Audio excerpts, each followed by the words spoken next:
The sun had just begun to rise over the wide fields of Montana, painting the sky in shades of gold and pink. The air was cool and a light mist floated above the grass. Mark Turner, a quiet rancher in his early 40s, stood by the wooden fence of his land, holding his morning cup of coffee. It was his daily routine. Wake up before dawn, check the horses, feed the cattle, and watch the world come alive. He had lived alone for many years.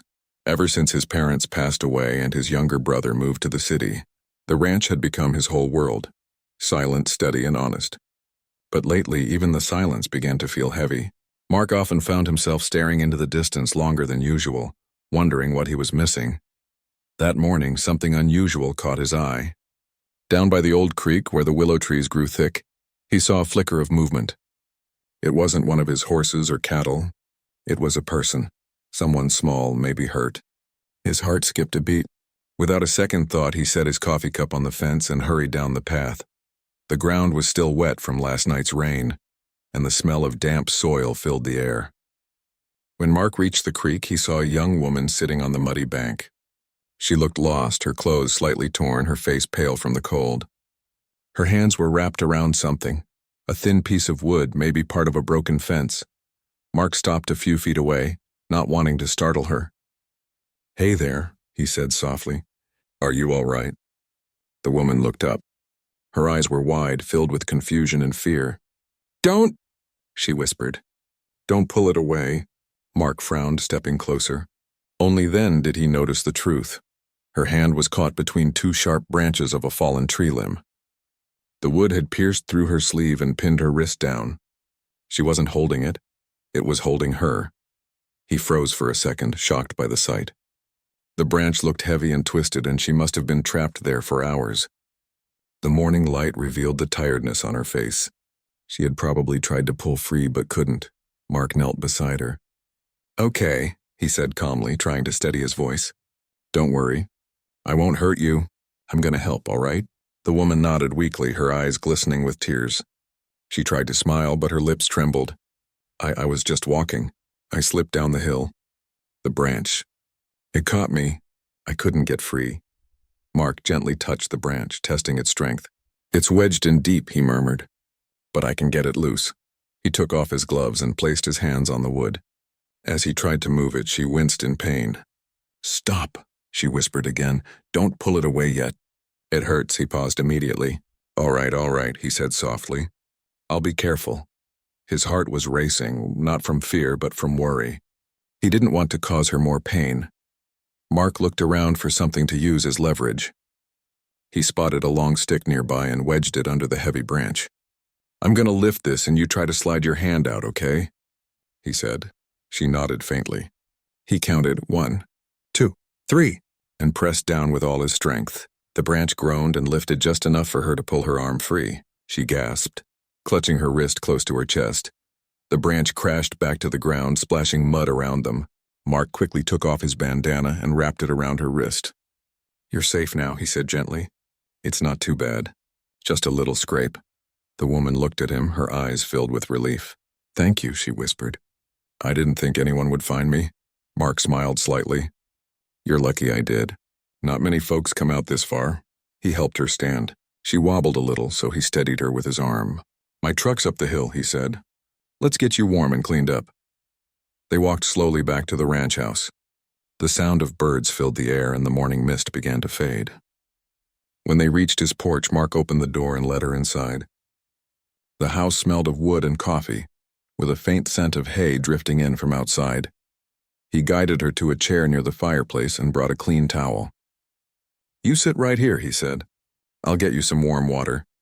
While he boiled water in a kettle, she looked around the small room. It was simple but full of life. Old pictures on the wall, books on the table, and boots by the door. She could tell this was a man who worked hard but lived quietly. When he returned, he knelt beside her again and cleaned the dirt from her wrist. "What's your name?" he asked gently. "Emily," she said, her voice soft. "Emily Brooks." "Nice to meet you, Emily," Mark replied. "I'm Mark Turner. You're safe now. We'll get you fixed up." She gave him a tired smile. "You really saved me. I thought I'd be stuck there all night." Mark shrugged modestly. "Just did what anyone would have done." But deep down he knew that wasn't true. Many people might have missed her completely. His timing had been a miracle.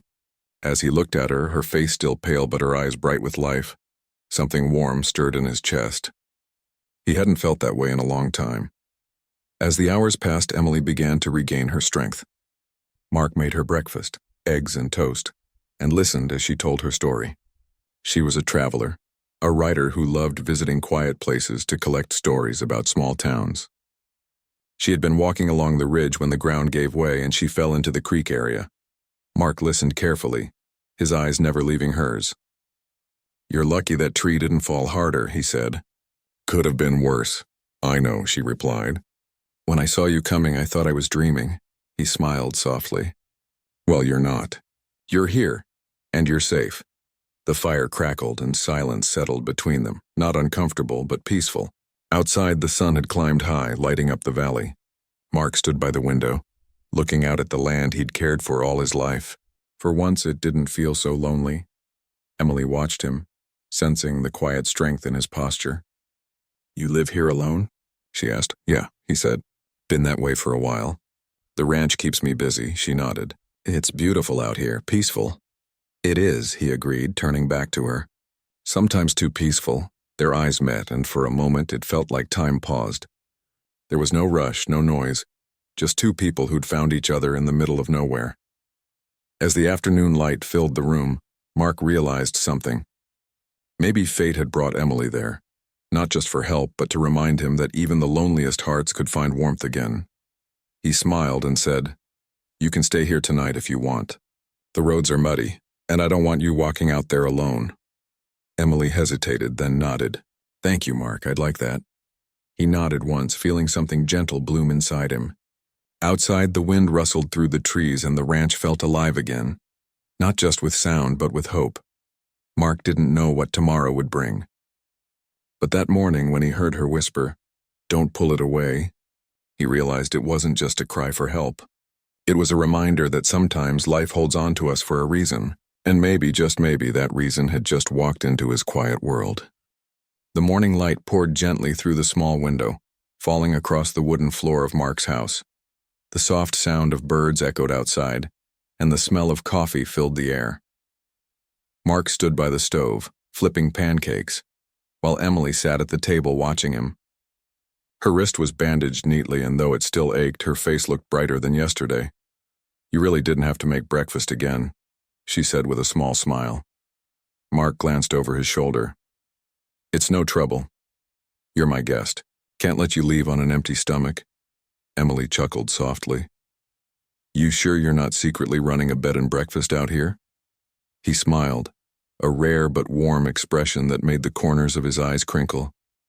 "If I did, you'd be my first customer." They both laughed quietly. It was strange how comfortable it already felt, like they'd known each other for longer than a day. Outside, the mist had lifted, revealing the wide golden fields stretching to the horizon. The ranch looked calm and strong, just like its owner. After breakfast, Mark checked the weather radio. "Rain's coming again tonight," he said. "The road might turn bad. I think you should stay one more day just to be safe." Emily didn't argue. "You're probably right. I don't want to end up stuck in another ditch." She followed him outside to the barn. The air smelled of hay and horses, and a cool breeze brushed against her face. Mark showed her around, the stalls, the feed room, the tack area where saddles and ropes hung neatly. Everything was in its place, clean and cared for. "You run this whole place by yourself?" she asked, amazed. "Pretty much," he said. "Sometimes I get help from my neighbor Tom, but most days it's just me and the animals." Emily walked beside him, brushing her hand along the wooden wall. "That must get lonely." Mark paused, his gaze fixed on a horse eating quietly in its stall. "Yeah," he admitted softly. "It does sometimes. But out here you learn to make peace with quiet. It teaches you patience." Emily nodded thoughtfully. "I think I understand that. I travel a lot for work, but sometimes being on the road feels lonely too. You meet people, but you never stay long enough to belong anywhere." Mark turned to her, his expression gentle. "Maybe that's why you ended up here." She smiled faintly. "Maybe so." For the rest of the morning, she helped him with small chores around the ranch. She held buckets while he poured feed, brushed down a horse under his guidance, and laughed when one of the calves tried to nibble on her jacket. The sound of her laughter filled the space between them, light and easy, like sunlight through clouds. By noon, they were both sitting on the porch, taking a break. Emily leaned back, sipping lemonade, while Mark wiped his hands with a towel. The sky was bright blue, scattered with white clouds. "You ever think about leaving this place?" she asked after a moment. He thought for a while before answering. "I did once," he said quietly. "Right after my folks passed. I thought about selling the ranch and starting somewhere new. But then I realized this land was their life's work. Leaving it would have felt like giving up a part of them." Emily listened closely. "That's really beautiful, Mark. You're keeping their dream alive." He gave a small smile. "Maybe. Or maybe it's keeping me alive." The words lingered between them, honest and deep. Emily looked out over the fields, where the tall grass swayed like waves in the wind. "You know," she said softly, "I think everyone needs a place that reminds them who they are. For me, it's stories. For you, it's this land." He nodded slowly. "Yeah, maybe that's true." The afternoon passed peacefully. They fixed a loose fence post, fed the horses again, and then sat by the creek. The same place where Mark had found her. The fallen branch still lay nearby, half buried in the mud. Emily stared at it quietly. "It feels strange," she said. "Yesterday I was scared and helpless right here. And now it just looks like another piece of wood." Mark crouched beside her. "That's how life works. Sometimes the things that scare us one day become small the next." She smiled. "You sound like someone who's been through a lot." He shrugged lightly. "You learn a few things when you've had more conversations with cows than people." Emily laughed, and the sound made him grin too. The tension that had existed when they first met was completely gone now. They were easy together, two souls who had somehow found comfort in each other's company. As the sun began to set, the sky turned orange and pink again. Mark and Emily walked back to the house. He made a simple dinner, stew and bread, and they ate by the fire. The wind outside started to pick up, tapping softly against the windows. Emily glanced at the storm forming in the distance. "Looks like you were right about the rain." Mark nodded. "It'll pass by morning. You'll be able to travel safely then." She hesitated before asking, "Do you want me to go?" He looked at her, surprised by the question. "It's not about what I want," he said slowly. "You have your own journey, but I won't lie. It's been nice having someone to talk to." She smiled, her eyes warm. "It's been nice being here too. You've been kinder than anyone I've met in a long time." For a moment, the room felt heavier, not in a sad way, but in a way that comes when something meaningful is about to change. Mark stared into the fire, thinking about how quiet it would be again once she left. He didn't want to admit it, but the thought of going back to his old silence hurt more than he expected. That night the rain came hard. The roof rattled softly, and thunder rolled in the distance. Emily couldn't sleep, so she went to the porch. The air was cool, the smell of rain fresh and alive.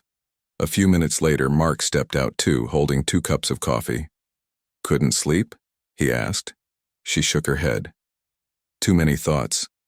"Same here," he said, handing her the cup. "Sometimes the storm wakes the mind more than it does the sky." They stood side by side, watching the rain. The porch light glowed behind them, and the sound of water hitting the ground created a steady rhythm.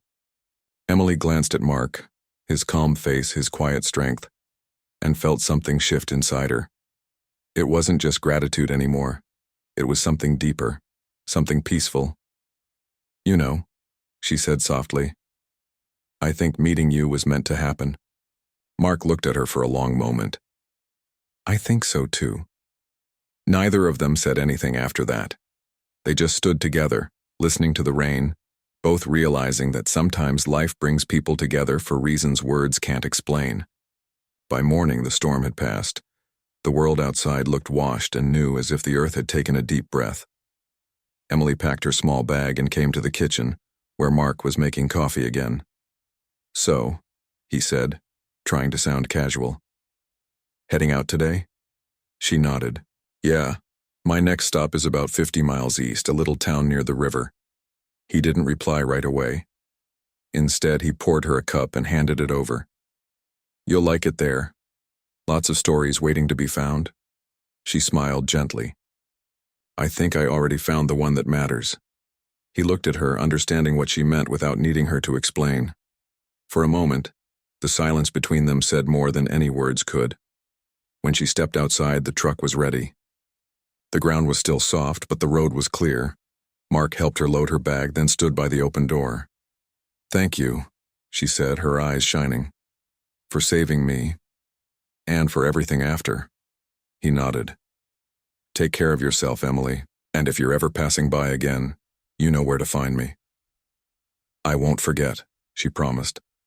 She climbed into the truck and the engine started. As she drove down the dirt road, she looked back in the mirror. Mark stood by the fence, one hand raised in quiet farewell. The image stayed with her long after the ranch disappeared behind the hills.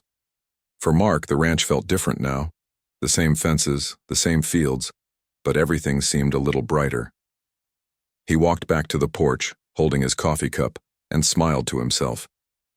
The silence was still there, but it didn't feel empty anymore. Because now, whenever the wind moved through the grass or the horses stirred in the barn, he could almost hear her voice echo softly in his mind. Don't pull it away."